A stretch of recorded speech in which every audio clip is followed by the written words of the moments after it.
Hello, guys. So, welcome for another monthly dev recap. This is the February edition where we will present for you all the developments that we did in the past month. In fact, not all the developments, but a selected list of developments that those that we thought that you would like to know that is there, that's ongoing. Before we wait a little 1-2 minutes for more people to arrive, I would like to invite you to enter in our website and check the link for the hackathon that will occur this week. Today we already had a call with João from development advocacy. And so for those that doesn't know yet that we're running a new hackathon, it's a good chance to take a look to understand better and explore our tech, bring new use cases for showing what Cartesi can do. Just some information for the newcomers. On this call, we will present the selected developments that we did on last month. We will try to dig a little bit deeper on that so you can have a good context of what problem we will try to resolve, how we designed the solution, and what the benefits we expect from it. And one thing that is very important for us on this call is to receive feedback. And also, we do this as an opportunity for the community, all developers that are trying to explore the Cartesi technology, bring feedback, to bring doubts, no dumb doubts. So please ask everything that you want to know about our tech. And we have our whole team, our whole development team here, eager to answer, to interact, discuss. Of course, we will not be able to dig very deep on this call, but of course we can point directions and then select discussions that we can talk more on our Discord in a specific channel, rollups, machine, nodo. So that's it. I think we can start. So we will start bringing each unit to present their updates, their selected updates. And today we will have a special moment where Milton, my colleague on tech coordination unit, will bring some updates from ETH Denver, fresh updates from you.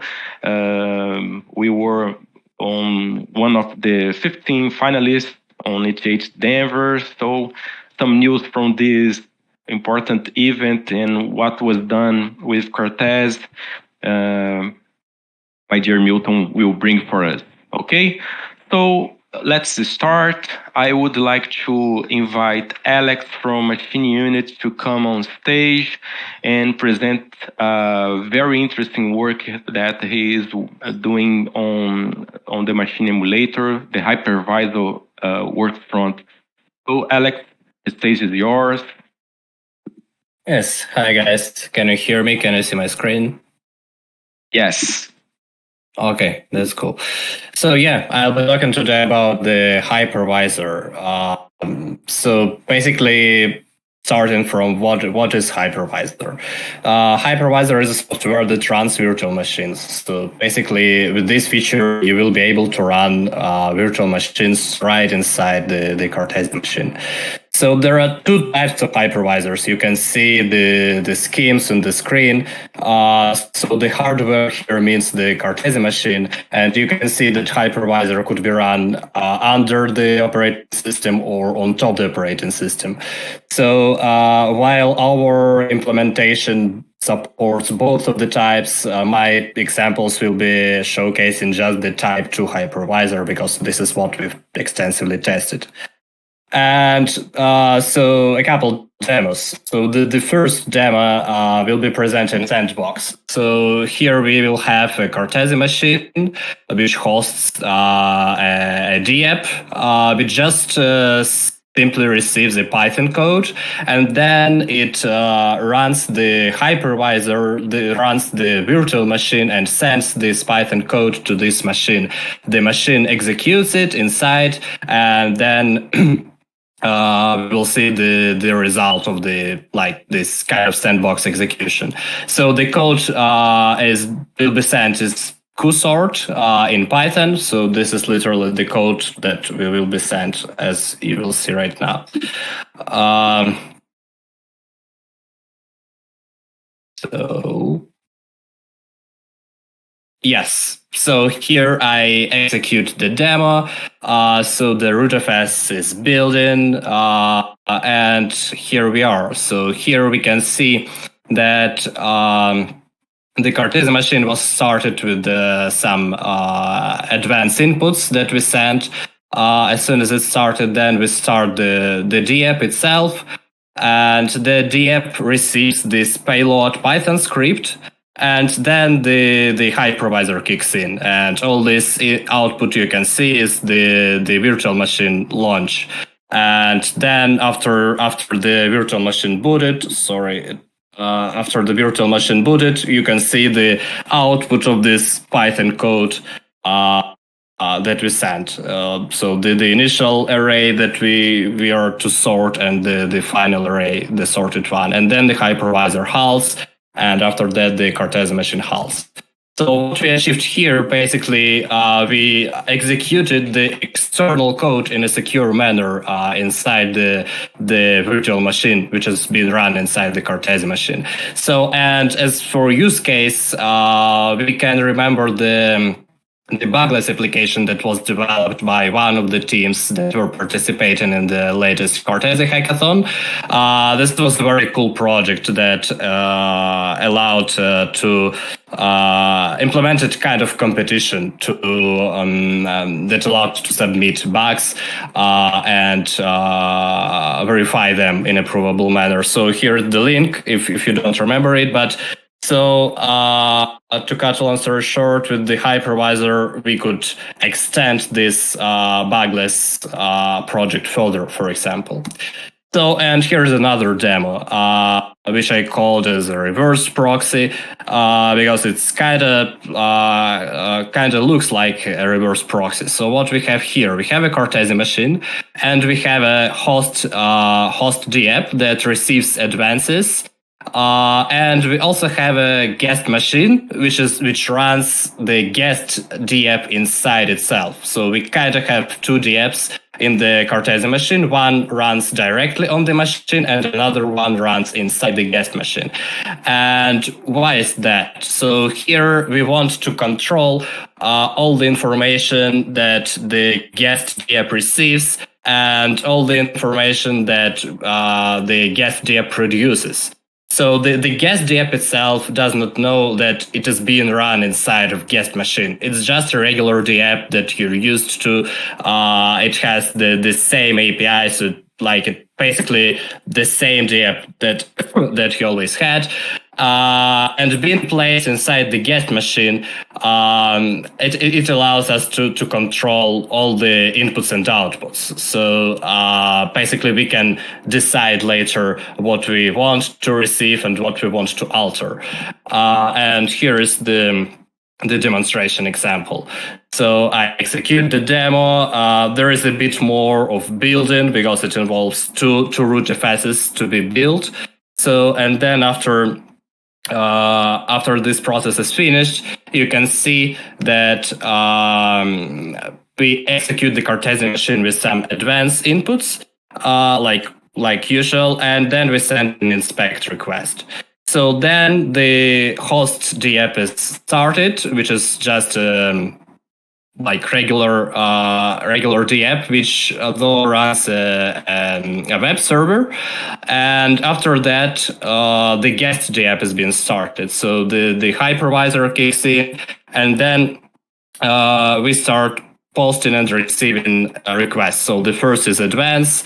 It has been forwarded as usual without any alterations, but then we receive inspect request, and we are about to produce the report, right, as a response. So here you can see that we produced some report, some response, but then this response has been forwarded to the host machine, and the host machine actually alters this report, and it does not return the original information. It returns something instead of it.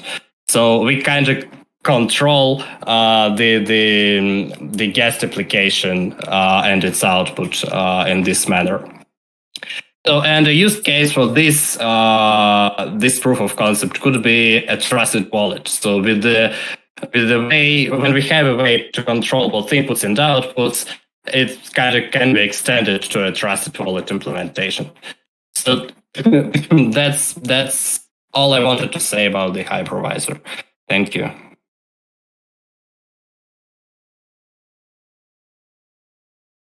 Wow, thank you very much, Alex. People that are following the chat, maybe check that Guilherme, Eduardo, and Augusto already started to have some ideas and seeing clearly the benefits of this feature. So we can talk more about that on the question and answer section. Okay, thank you very much. I would like to invite Danilo, which groups who groups some projects, some units, to come on stage and bring some updates for us. Are you there, Danilo?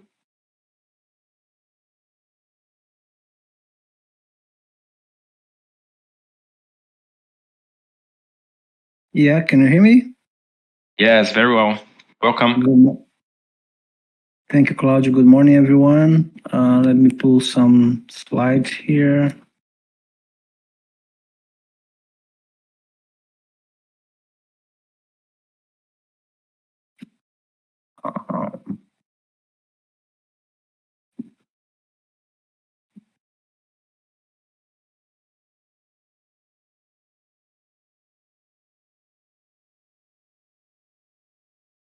So I think I'll begin. Yeah.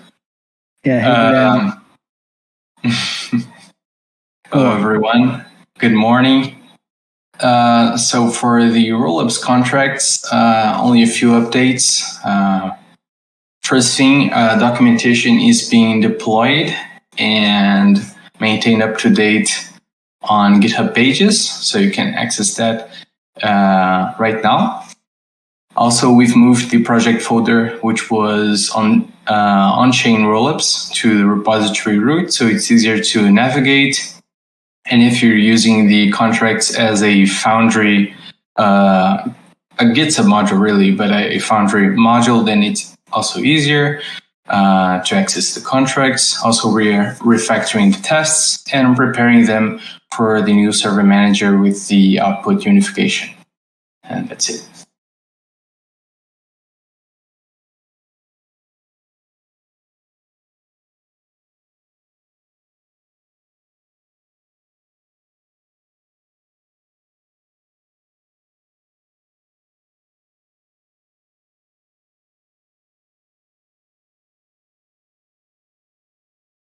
Danilo?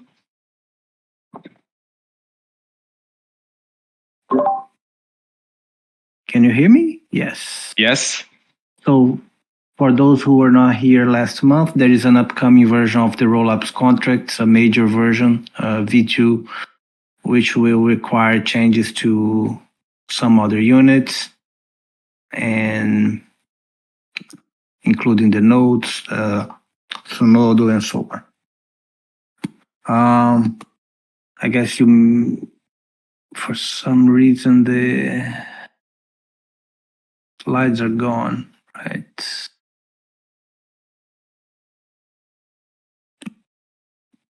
Yeah.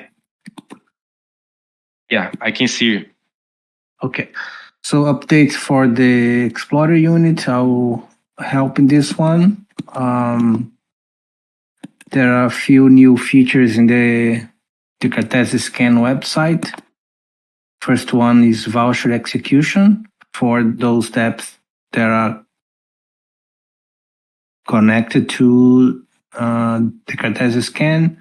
You can find voucher execution in the voucher tab of any input details. So that means that if an input created a voucher, there will be a button there that you can execute the voucher.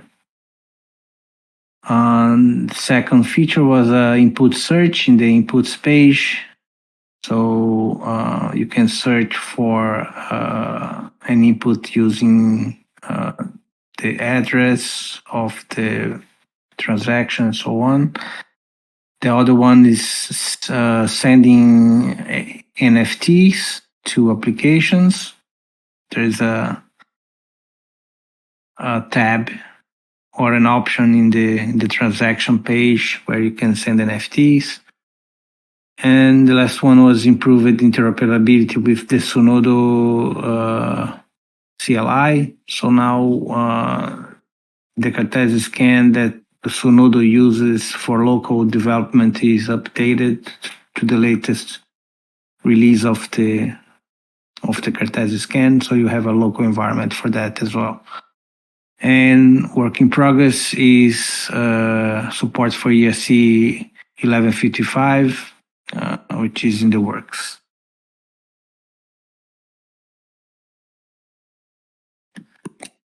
So moving on for the Sunodo unit, regarding cloud deployment, which is a framework we use to deploy production applications on a cloud environment. We updated some templates we use to Kubernetes 1.29. We released a Kubernetes chart to 1.3 version of the rollups node and updated the environment for the applications that we support. Currently, the honeypot on mainnet and Sepolia, and also a test application for Sepolia. And Sunodo itself, the work in progress I can report is the transition that we announced a few weeks ago from Sunodo CLI that will become a Cartesi CLI. So we'll move code from Sunodo to under a Cartesi repo, and what people use it to do Sunodo create, Sunodo build, Sunodo run will turn into a Cartesi create, Cartesi build, Cartesi run, and finally a Cartesi deploy. So it will be like more official Cartesi tool instead of a Sunodo tool. Sunodo will focus on being a node provider for applications, which was always the intent. And we'll also turn slowly the Sunodo marketplace into a Cartesi marketplace and possibly a Cartesi network for application deployment. So discussions will happen in this front in the upcoming weeks. That was part of the announcement we did a few weeks ago. Sunodo, we are planning 2 releases probably before the transition to being a Cartesi CLI. The first one is Sunodo 0.11 with support for rollups node 1.3, which is already released. And following that, we'll probably have a Sunodo 0.12 with rollups 1.4 and the emulator SDK 0.17. Right, those are the 2 planned releases for Sunodo. That's it for me, Claudio. Back to you. Thanks, Danilo. Would you like to invite Linneo and we complete the core rollup.dk update? Hey, Linneo, welcome. Hey, Claudio. So today, Gustavo Krieger from the Node unit will present about the new GraphQL API that we are currently working on. Go ahead, Gustavo. Hello, everyone. Can everyone listen to me? Everyone Yeah. hear me? Okay. Nope, wrong button. So we'll start talking about the Node and Go. Going forward, we are remaking the architecture very extensively in the next few releases. There will be incremental changes to the node, and we'll be remaking the code in Go. We'll also be streamlining many of the processes and many of the systems. We'll make the code more readable. We'll make it easier to deploy and to use. And this is an effort we're making for the next several releases. And in one of these efforts for the next major release, 2.0, is the output unification. And with it, there will come many changes to the API that the node offers, the GraphQL API, and also the way we will persist data in our databases and the way we share this data and the way we generate the API. Previously, the API and the database were both managed by the node itself. There were different services inside the node that we maintained. There are several codes that interacted with the database and the GraphQL API and everything like that. And now we are changing. We are going to use a tool called PostGraphile. And this tool allows us to generate a GraphQL API with all the types, relations, queries, and things like that directly from a Postgres database. So it will make the code in the node much more readable. We will deprecate several lines and services that will be no longer necessary. It will be easier to maintain, and it will keep all functionalities we had before, but it will be easier to deploy and easier to use. But with these changes, there will come changes to the API. There will come obvious changes due to the way we now treat outputs, the way there are no longer differentiated vouchers and notices. The information that we send between layers for the machine and the contracts is changing as well.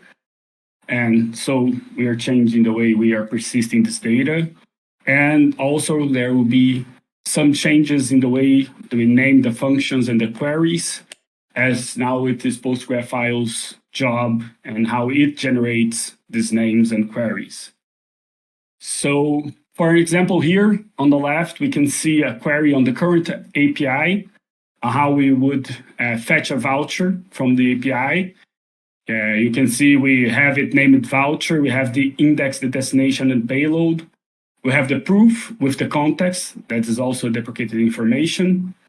And this is how nowadays one would fetch this information. On the right side, in the new API, is the same query. We are getting all the same information with the same utility, but in the new format. So destination and payload are now all information that are in the blob that we pass through the layers. You can still fetch, you have to fetch it and decode it, the destination, the value, and the payload. The context has been updated for the first index and last index, the input range that we're going to use in the output unification. And there are some name changes. As you can see, you no longer just call a voucher, you have to call the output. And then you have to write also by what parameters you are using. In this case, all parameters for all queries are based on the primary keys of the database that we are generating. There will also be changes to the query results. Due to the now blob information being passed, some metadata will no longer be made available. It's now part of the blob. When you fetch from the API, you have to decode yourself the information, the necessary information. And also there's a slight change on how we return byte information from queries. Before, we would proceed with the 0x, but now the way the Postgraph file API translates the byte information to the JSON is a double \x and then the information. In this case, these are two query results for the inputs.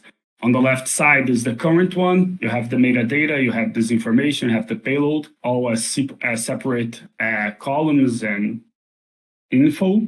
And on the right now, we return the index, the status, and the blob that will need to be decoded by whoever is the user.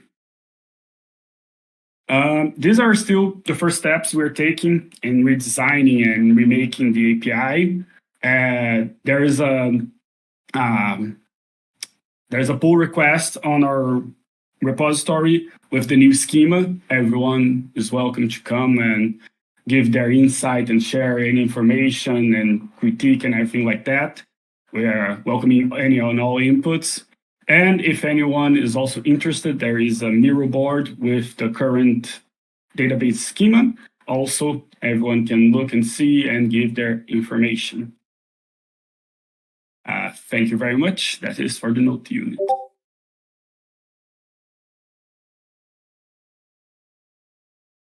Thank you, Gustavo. I would like to ask you, please. Yes, Milton already wrote it on the chat. Please pass the links on the chat so people can easily click on it and take a look at the links you provided. Okay. Okay, I'm doing it right now. Okay, thank you very much.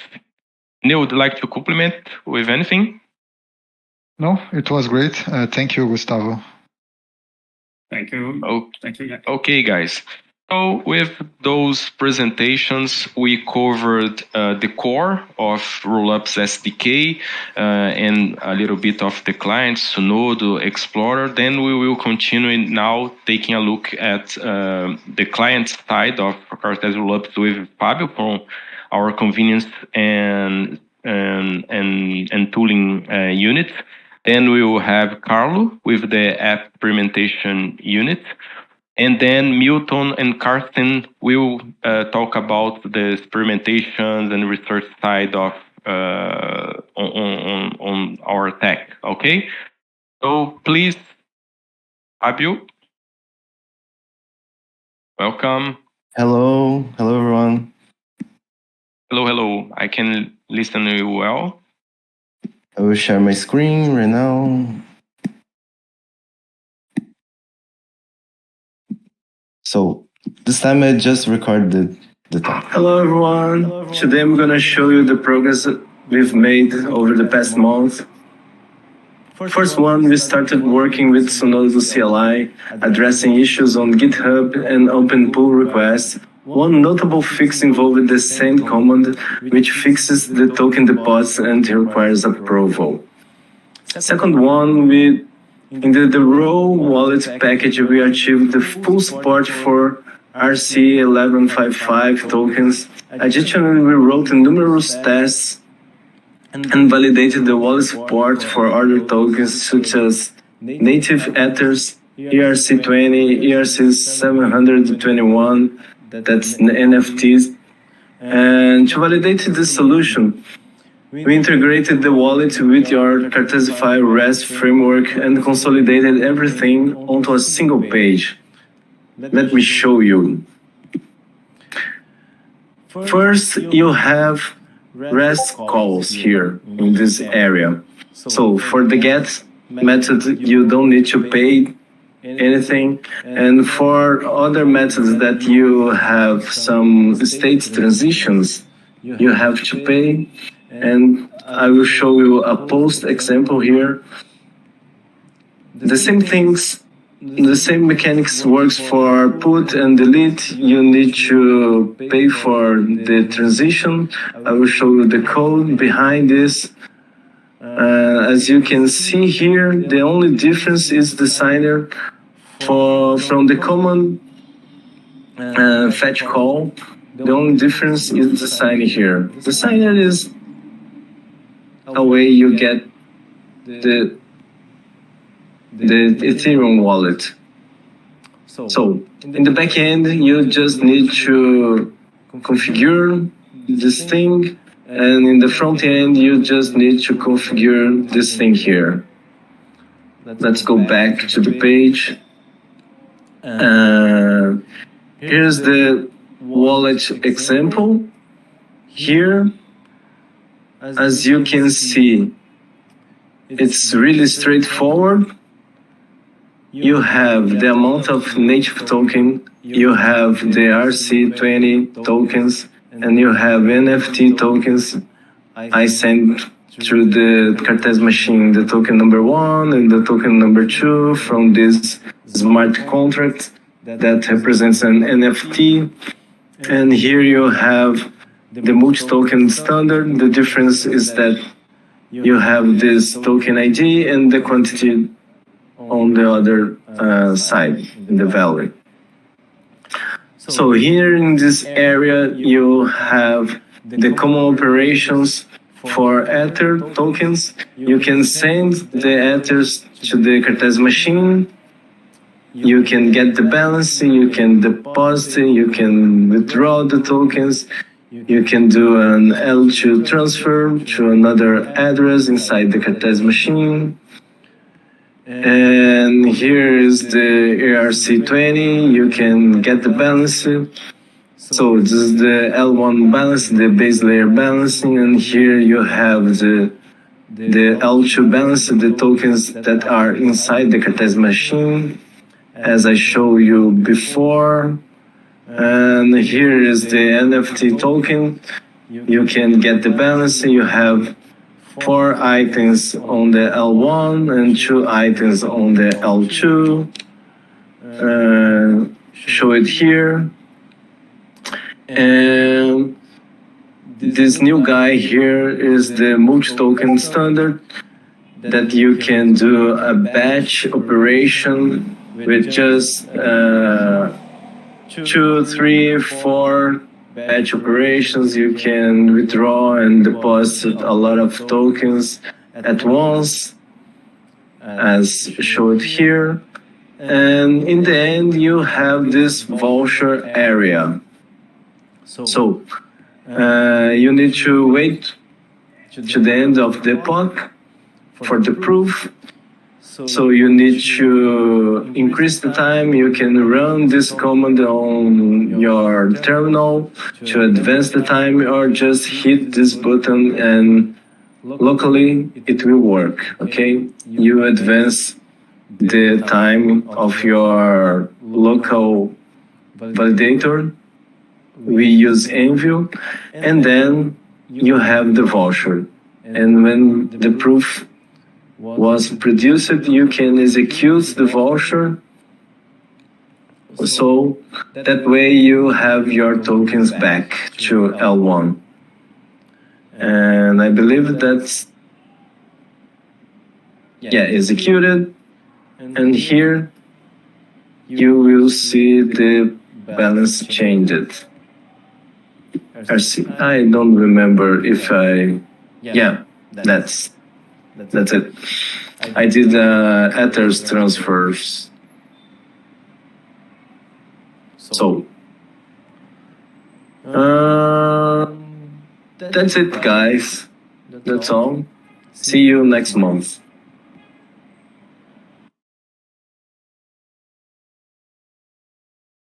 Thank you. Nice, Fabio. Thank you.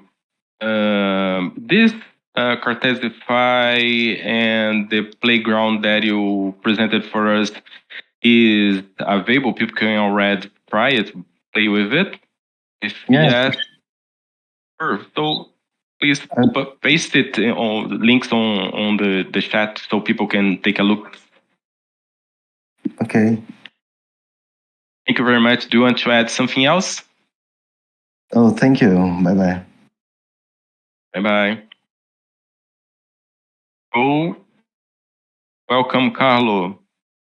Carlo from App Experimentation Unit, bringing You guys crazy can listen stuff to me? and interesting one. Can you hear me, guys?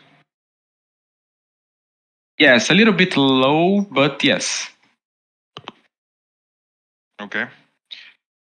Let's get this started.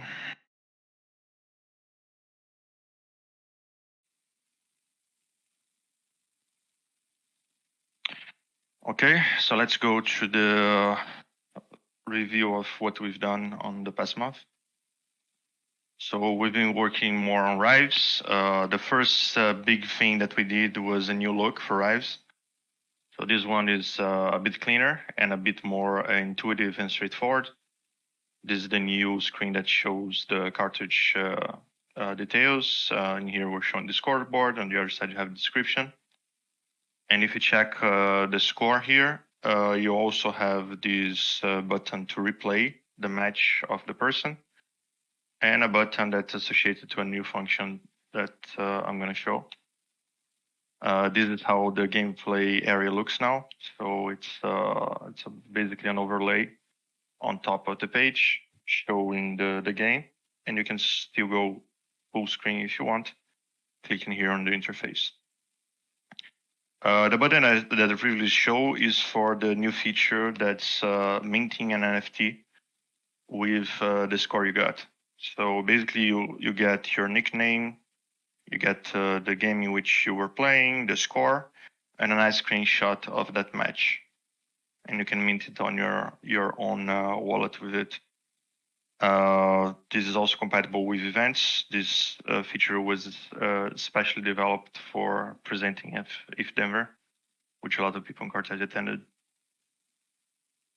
So besides this redo of the interface and adding the NFT feature, we also attended Diff Denver, and in there we hacked 2 new features for Rives. They're still not merged, so you can consider them kind of prototypes, but soon they should be included in Rives.io. The first one is Cartridge Swap, which is a marketplace for Rives, and the second one is Made It, which is an achievement/moments system that we built. So talking a bit about Cartridge Swap, the idea is that you have this marketplace in which there's an initial supply that the developer establishes, and that's sold at a fixed price. And after that, you have cartridges that can be sold or purchased through a bonding curve. Bonding curve is basically a bank which holds the tokens that were used to pay for the cartridge. And whenever someone wants to sell them, those tokens are there available. There's a difference between the price you pay to purchase and sell. And what happens is that whenever someone purchases a cartridge, it increases in price. So it's also a good way to stimulate the community to spread the word about cartridge, because if you're an early adopter of a game and you spread the word, more people will buy the cartridge and it will increase in price, right? And whenever you want, you can just sell it, and then you'll take your money out of this bonding curve bank. And if you're an early adopter and the game becomes famous, you probably make some money on top of it. Besides Cartridge Swap, we also built Made It. So here's a demo. The idea is that you can create your own custom achievements. In there, there's one that was already made for a Snake game. And then when you watch a replay, you can also mark interesting screenshots in there that you like to create an NFT. So that like button in here is used for this functionality. And when you select these moments, they appear in here. These moments, they also can be used as a token of gratitude for a streamer or for an esports player. So whenever you purchase one, the fees are divided between the protocol, the game developer, and also the player that made that gameplay.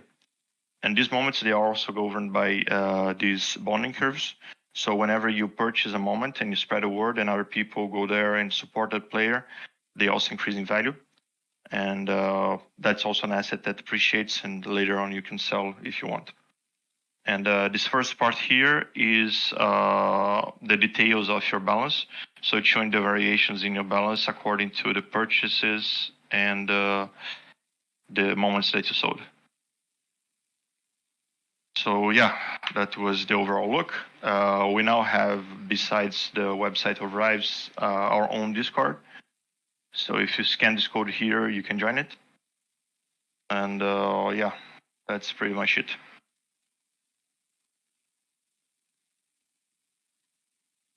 Okay.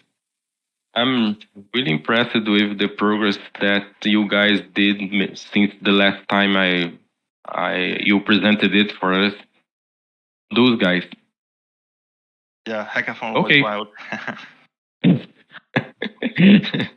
A boost, isn't it? Yeah. Okay. So now I would like to invite Karsten and after Milton to bring, or you guys decide if you want to talk together about what you did in the work front of experimentations, research, okay? And ETH Denver. Welcome, Karsten.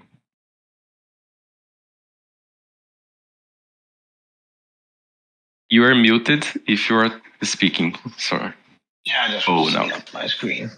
So Great. so just for good measure, we don't only do experimentation or research in our teams. We also do something that's actually usable for people. So just as a little bit of a heads up, it's more like we're on the bleeding edge.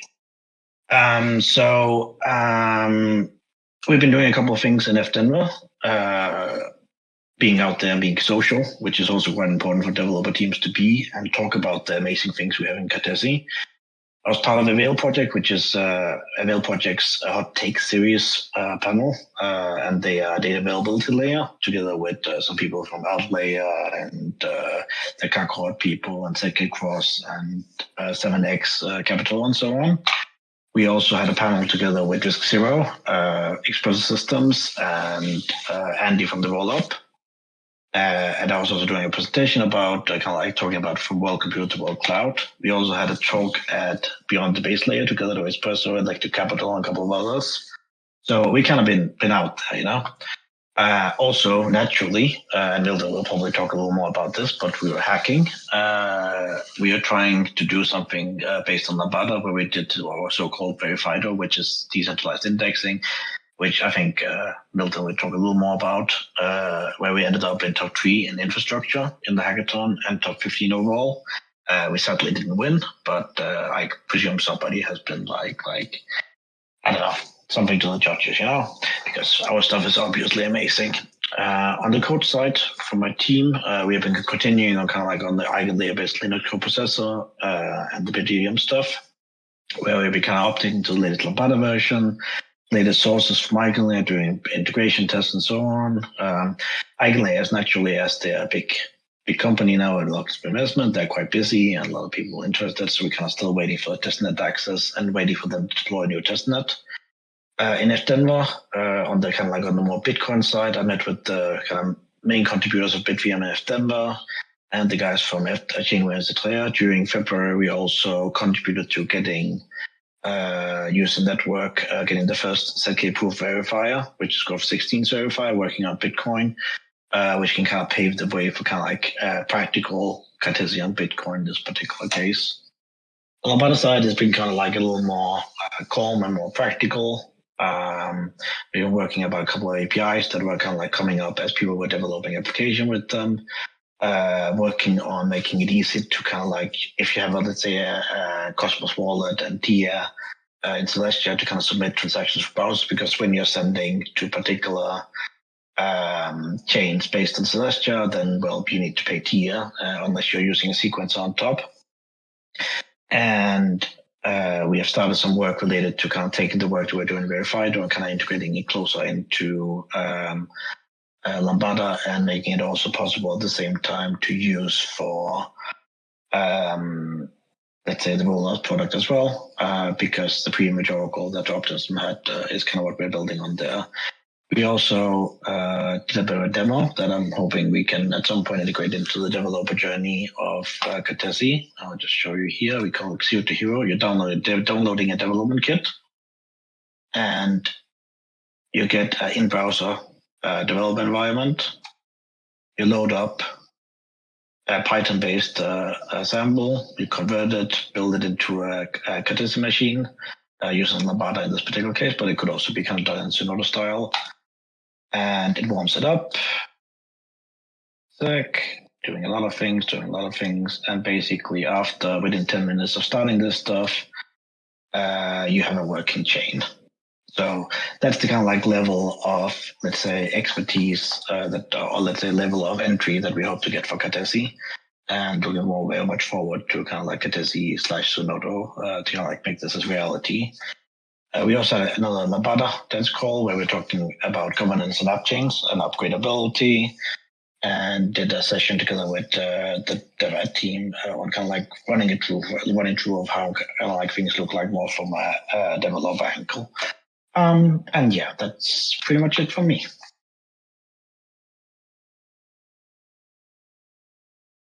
Thanks, Karsten.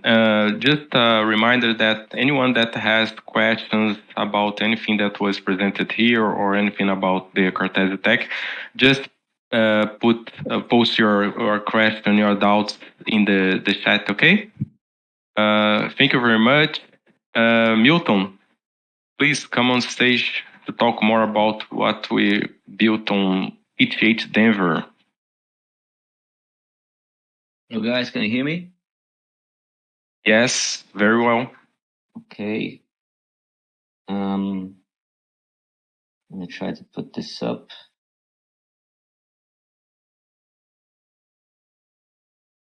I can't share anything for some reason.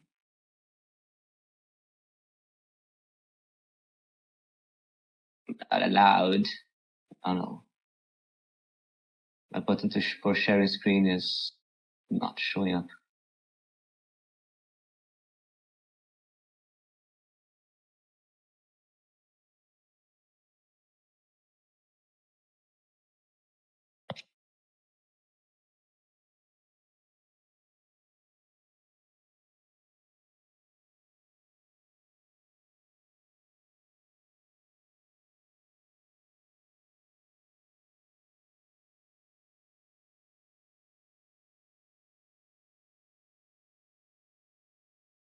Milton?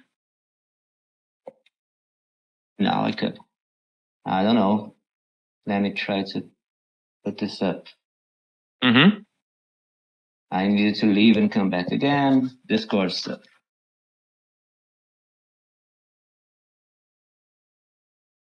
Okay. I try to go over a little bit, improvise here with more or less the presentation that we did there, and then chime in with the more technical aspects, which I think are more relevant here. So we banded together, me, Bruno, Carsten, and Danilo, to put together some ideas that we had for a while and apply it to a use case. So I'll start with the use case, which is an issue about indexers, which some people are really concerned about. Danilo was one of them, actually, and that's why we invested in this use case. As many people know here, most front-end applications that are not pretty simple, they don't go directly to the blockchain to get the data, right? Because that's very inconvenient. You need to parse all the events to recover the state. And then if you need to restart or reload the browser, then you need to do that all again. That's very inconvenient. So people go to indexer services like the Graph and things like that keep the data structured in the way that application likes, keeps it updated because it's running 24/7, and has these convenient endpoints for the application to query, right? But the issue is that the indexer is not really as decentralized and secure as the rest of the stack that you're using for your Web3 app, right? So you use the blockchain, which is, you already know, is decentralized, permissionless, secure, etc.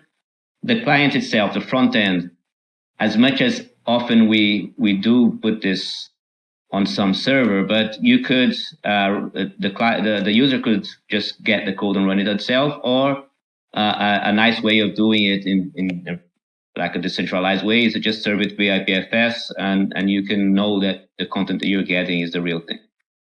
But the indexer part is either a centralized thing, or in the case of the Graph, it's pretty much decentralized, but it's still unverifiable. You can't really be sure of if the data that you're getting when you query it is a real thing, right? And so we decided to try to fix that. And so, of course, you're using Cartesi, and we are using specifically the OP stack pre-image Oracle to get this. So this is very related to the discussions we're having in the hashing device work group, which is starting to become a machine I/O work group.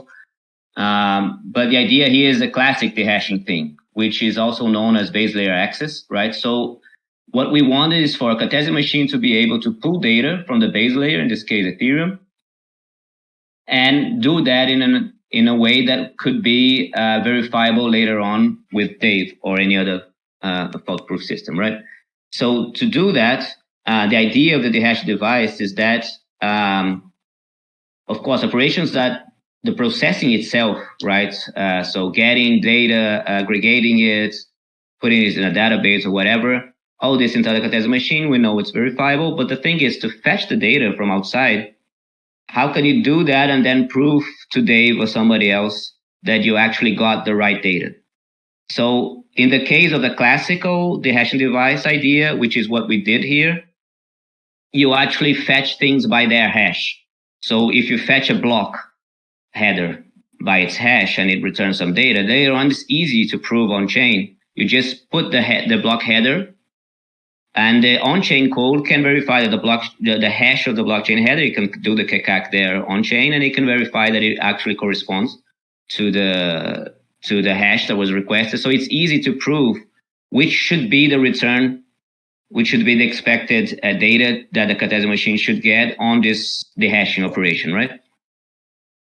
So Optimism has some code that does some easier things, and I'll try to go a little bit more in depth to that. So the idea is that we are pulling this data in a way that's verifiable, and then we compute some aggregated data, right? And then just for ease of use by the application, instead of but this for this hack, instead of, if it was inside the graph has its own endpoint, so we could use that. Here we just put the database itself, which is SQLite. We put it on IPFS, and the client could just retrieve that from IPFS. So actually, you have a little movie. Let me see if I still have this somewhere. I have it. So this is the thing running. So we have a contract with Gravatar information where you have the people's images and names associated with their account, and here's the indexer running. So it's fetching the blocks one by one, and then it's going through the logs. So for the events that were raised by this contract, and storing the contract the information for the gravatars, it uploads to IPFS the database itself in a SQLite format, and then your front end, which is a web app, will fetch that from IPFS and show it. I'll go a little bit now more in terms of how things work inside, which I think is the most interesting thing for us here. So to get this done, this was a hack, of course, but with very promising aspects. So first of all, we use Lambda because it already has a proto dehashing device that Karsten thankfully implemented for his own experimentations and developments, which is basically allows a code inside the machine to write some data to a special drive, yield, and then read data from that drive. So the emulator team, Diego and others have already implemented a generic machine I/O device, which would be the right way of doing things. It's a little bit of a hack, but it works for our purposes of being able to request something and get something in return. So from the point of view of the dApp code that's running inside a machine, right? So we have this. And another piece of the stack is this code from Optimism, where you can do what they call a pre-image oracle, which is this dehashing idea, right? So it allows you to first hint, which is just telling Optimism that you're interested in a block from the base layer. And then you can do things like this. You can ask for the data of this block hash, So it returns you the block header. And then the code inside the machine can go through this block header and see there, because it knows the structure of a block header from Ethereum, and it can see the roots of the receipts, which are the logs, right?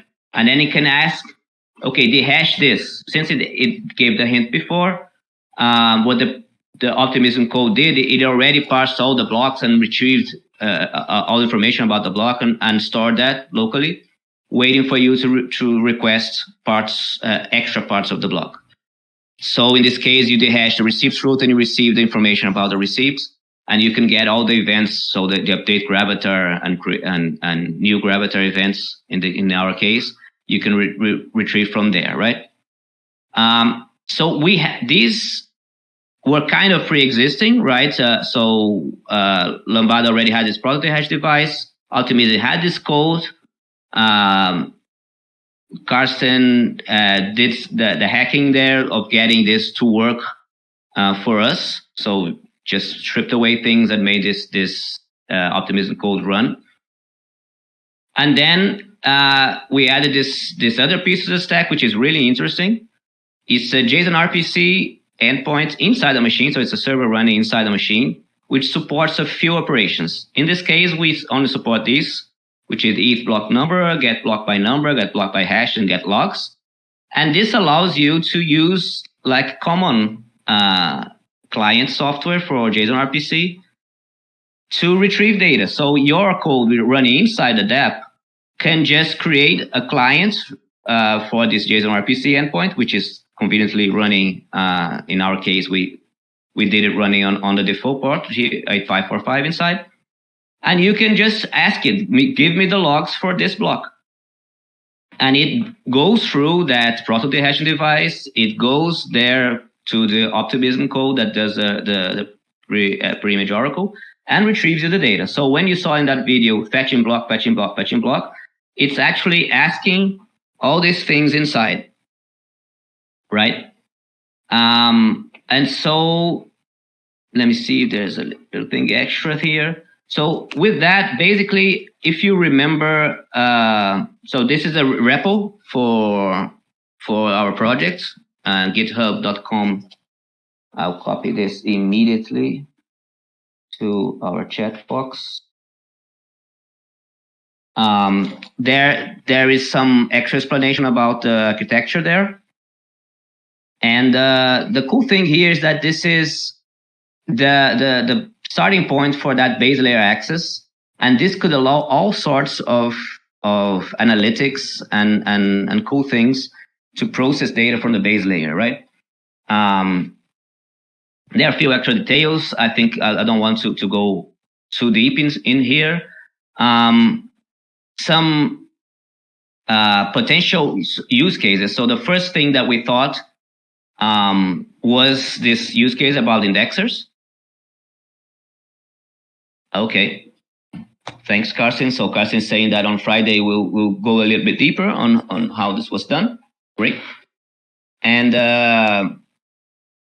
so this would allow, for instance, in the case of the graph right now, if you don't know this, but they do have a decentralized network of nodes. But if there is a problem, then people go to a forum and discuss there by chatting who did something wrong, etc. And we talked about with the graph guys, and they said that it's not common, but it does happen every now and then and can get ugly. Yeah, we actually use VM inside the machine for a project, as Daniel is saying. There are other use cases as well. So we thought that with this we could actually even do a verifiable RPC, since when you use Infura and Alchemy, there's always this issue that you have to trust Alchemy and Infura to do what you hope that they should be doing when you ask for things.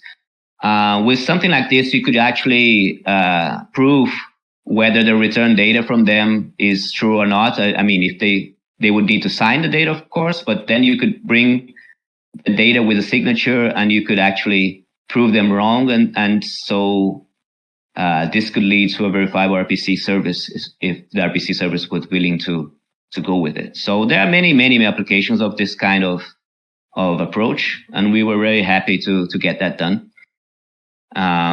very hacky, of course, but in a nice direction. Also, I'd like to go a little bit deeper on the dehashing work group with this on Friday as well about the potential next steps for this to become actually production level. So see you soon for next chapters of this nice story. So moving on, Claudio. How do I stop this? Here.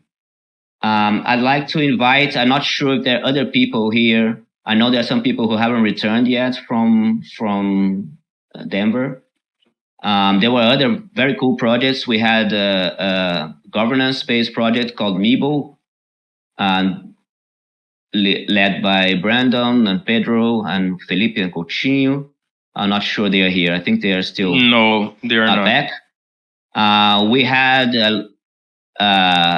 another finalist, not only verified, but also Bubble Wars from Jesse Blockchain. I'm not sure if he's around. He wants to talk about it. It was very cool as well. Anyway, and also we had a couple of other projects. Don't know, Zach, if you want to talk about them. Yeah, Bubble Wars was amazing. Do you want to talk about it, Zach? I'm not sure if Jesse's around, but if you want to talk a bit about it. It was very cool in general to see the presence of Cartesi there in the event. I have to tell you, Cartesi was in many places and really doing a nice work there. Hey guys, so yeah, Bubble Wars is actually pretty cool. I will say I can't take credit for it. Blockchain in our Discord, the creator of Ultra Chess was also the creator of Bubble Wars, and it's a really cool game. Built a really cool team around it, and we look forward to testing it. You want to talk about the other projects, Zach? Sure. So I managed about 4 projects. Bubble Wars was the only finalist out of all 4. Kind of sad. All the other teams were my competition, so of course Milton and Karsten crushed it. So aside from Bubble Wars, we worked on a different game called Fastlane. Think of it more like Temple Runner, to where the farther you make it, the better. And if you own the record, you then own the road, and everyone that tries to beat your record has to pay to beat you. The game is built using Cartesi. We're also going to be hopefully trying to do some stuff for the online hackathon as well, but we'll see. Aside from that, we continued working on Cartesi Werewolf, which Steven and Ju created in the experiment week. None of our progress would have been possible without both of them just kind of helping us throughout Ethenver. So big hats off to Steven and Ju for helping us with that. And then lastly, we had one last project, which was kind of my project. It's more of a Mario Kart type build, to where you race around and you collect coins. And these coins could be anything from in-game tokens to sponsored meme coins. And that's pretty much it. Nice. What I would like to highlight here is that at each time we see more use case and more dApps being developed with our tech, showing that the features that we currently have, that we currently support on our SDK, are enabling many use case and dApps to be developed. We have these examples that were mentioned on ETH Denver, but we also have on Spotlight channel on our Discord a lot of other dApps that were developed through the grant that Helen and Payal and the developer advocacy team are managing. So I would like to give kudos for these guys. Congrats for the nice work that you are doing. So it's amazing to see the progress of our tech and people seeing the value and the possibilities that it brings. Well, we had all the presentations, and now it's time for question and answers. We had one for Jatin for Carlo, but Carlo already answered that. So, Carlo, would like to just give an overview for people that didn't read the questions about the token that you use it on Rive? Yeah, so the idea there is that these new functionalities, they involve money, right? They have these bonding curves in which you can buy or sell whenever you want the assets, either the moments or achievements support and also the cartridges. So for the hackathon itself, we normalized these in USDC stable coins, but we also integrated a project that was on one of the tracks called 0x Swap, which is basically an API that allows you to change to swap tokens, right? So they have a huge list of tokens, and you can trade whatever you want to USDC and USDC to whatever you want. So Augusto, the answer for your question is both. When you create it, it's on L2, but you can always say, hey, I want to bring it to L1 because I want to sell it on OpenSea or whatever. And you can also pick it from L1, deposit it on L2, and have it available. Yeah, Augusto asked, are the NFT ownership data is stored on L1 or L2? Yeah, this is also part of something we are discussing, how to make the application more composable, right? So there are a couple of assets that we're thinking about keeping on L1 so that anyone can just pick it up on Solidity and do what they want. For instance, the cartridges being L1 assets as well. Someone can make an alternative marketplace directly on Solidity, right? And stuff like this. And we're also discussing how to add more composability inside the L2 itself. So the achievements system is one of those ways, right? Because you can create your own achievement as a community member, not programmer or anything like that. But we're thinking about other ways to add such functionalities. Nice. I have some questions about Verifido and the possibilities it's bring for rollups, but I will wait for Friday, where we will have this Lambada call and Lambada that Carsten Milton will bring more details about the technical aspects of that. So I would like to enforce that people don't lose this opportunity.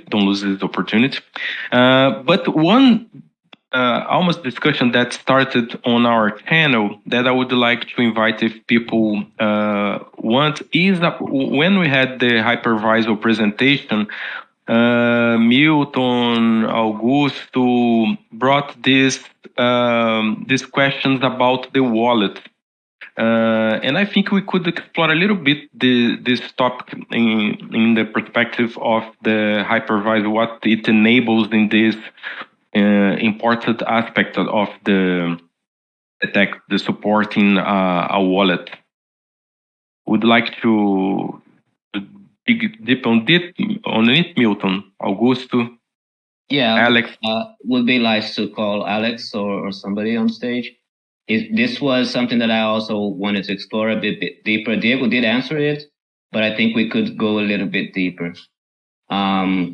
So it was a trusted wallet example, for instance. I think the idea would be that, so the trusted wallet would be the application, right? Maybe similar to Bugless, right? You upload your application to a trusted wallet host, right? And so anybody that's interacting with it, I guess, would be able to trust that whatever application is running there, it cannot harm the wallet itself, and deposits handled nicely. I guess that's the idea, right? Yes, so essentially this is the idea, right? So I think Diego has more to say about that, but in the nutshell, yes. So you basically can upload the application and do like exactly what you mentioned.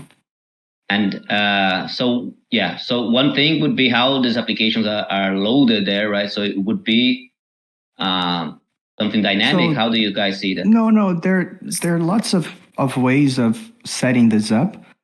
And we can try a bunch of different ways, but what I had envisioned is that you have a template machine that already includes the wallet as the main application, and you will put the other application in a different file system in a separate place. And what will happen is that this template machine will be set up that it will run the wallet application as the master application, and then we'll launch the, if you will, the master slave is not a good word anymore, but the controlling and the controlled application, right? The one you trust is the wallet. The other one you might not necessarily trust, but there's different designs, right? So what this would allow is that whoever is on the outside, say a validator that wants to make sure that this application is using the correct wallet that the person trusts because it was developed by Cartesi itself and the person has audited and so on and so forth. It would be very easy for this person to ascertain that indeed this machine is the result of a template that is using the approved wallet. And so what would happen is that because this person knows that the wallet is being used, the person knows that certain operations that involve withdrawal would be processed in a way that allows them to say front money if they're operating as a liquidity provider. And Augusto can explain why this might be important, but the design, our goal here in the machine emulator team is more enabling the design, right? So you'll be able to have an application that has part of it that is known and trusted, and another part that you might or might not trust, depending on whether you trust or not the developer of that particular dApp, right? Does that make sense? It does. Do you want to talk more about it, Augusto? Yeah, I think just like in Ethereum, that you have many contracts and many people, and some people trust some contracts, some people distrust them. So everyone is able to tune their level of trust. As dApp chains become more complex, they will also feature something like this. So there will be people who fully trust some dApp that runs in its own dApp chain, so they don't have to worry about anything. If they trust, they can interact in the way that was prescribed. But you could, for example, say, I don't trust all the code inside this, but I trust the base code, like the trusted wallet that was developed by this unit and it's been running for a long time and it looks very solid. So I'm not going to be able to interact with the whole dApp, but I may be able to do some monetary interactions. I'll be able to lend people money and borrow, exchange without having to trust, say, the game that is running underneath. And this could be used also for governance, for example. So let's say that you have a dApp that could upgrade itself. So it could run with a certain file system, a certain code, but at some point, some people vote on L2 and they decide to swap that with a new code. So the dApp was voted to upgrade without any permissioned intervention. So you trust the governance code and you trust the new release. You don't have to trust the past releases. Because imagine you arrive to a game that you really trust the way it is right now, but you don't trust the first version. Maybe the first version was corrupted and it led to a corruption that is impossible to remove. Once a machine is infected, it's impossible to clean it. But if the whole thing was done in a hypervisor way throughout and you trust the governance layer, you can now start trusting the next version of the app. There are many other applications. It's very nice to fine-grain the trust level people have in a dApp chain. And you see this work as a stepstone for Cartesi networks, something that was mentioned in Danilo's presentation on Sunodo, and something that we talked for some time ago. Yeah, I think this is definitely the most important step for the Cartesi network is the trusted wallet, because then this and the unified inputs will allow different dApps to basically work on top of the same wallet, and this wallet is trusted by default because all the apps that run alongside them are hypervised. So this is the most important step, I find. Great. And how this can contribute to improve on the composability issue that we have, not we only as Cartesi, but all L2s that are going in this direction of having pertains and things like that. Lots of the app specific chains that have to communicate each other. So the most immediate advantage is to have what Diego mentioned, the liquidity providers, because having a safe and immediate monetary interaction is basically half the way. So people would already be very happy in most cases with just monetary interaction.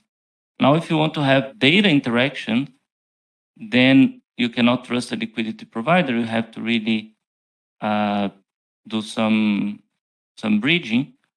Of course, it's always possible to do bridges that are governed by some body, but this is very fragile. We know that hacks have been done in centralized bridges before. But if your bridge only works one way, so for example, you have a game, like imagine an RPG where people are playing and fighting, and you have another application that is a betting system on top of this, or a marketplace on top of the items of that game, something that was developed by a posteriori, and the game needs to send data to the betting system or to the marketplace, but not the other way around immediately. The other way around can rely on liquidity providers or can wait for finality. Then this is possible to do even without the hypervisor. But if it's you want to send money both ways immediately, you need the hypervisor.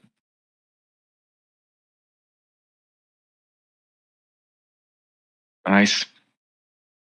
Anything else that you want to add, that you want to ask anyone that is in the call? Is it okay for you, Milton? Yes, great call. Thank you. Okay, guys. If you have no more questions, I think we can finish the call. Just remembering that we have an online hackathon running. Please visit our website. There is a banner in the head that provides a link for you to know all the details. Welcome to develop with Cartesi and show your project, your ideas on our Discord, and we will provide all the support that we can, that you need, okay? That's it. Bye-bye. Have a nice day. Take care.